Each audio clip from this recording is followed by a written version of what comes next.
দিনাজপুরে সড়ক দুর্ঘটনায় একজন নিহত, ৫ জন আহত। এটা হচ্ছে দুপুর আপনার 12টা সাড়ে 12টার দিকে এই গাড়িটা আসতেছিল।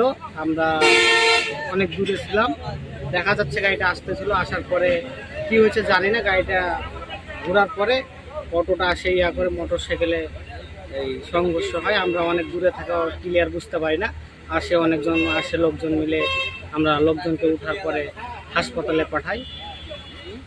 এই আমাদের এই কয়জন আহত হইতে দেখছেন আপনি? আহত হইতে আপনার 8-9 জন। আমরা 7 জনকে গাড়িতে উঠাই দিয়েছি, আর বাকিগুলা অনেকগুলা অটোতে আর এতে গেছে। আচ্ছা, ঠিক আছে। দিনাজপুরের সদর উপজেলা 10 মাইল তুলা ফার্ম এলাকায় সড়ক দুর্ঘটনায় একজন নিহত ও 5 জন আহত হয়েছেন। শনিবার দুপুর 12:30টার দিকে এ ঘটনা ঘটে। পুলিশ জানান, একটি মোটরসাইকেল ও প্রাইভেট কারের মুখোমুখি সংঘর্ষে ঘটনাস্থলে একজন নিহত হন।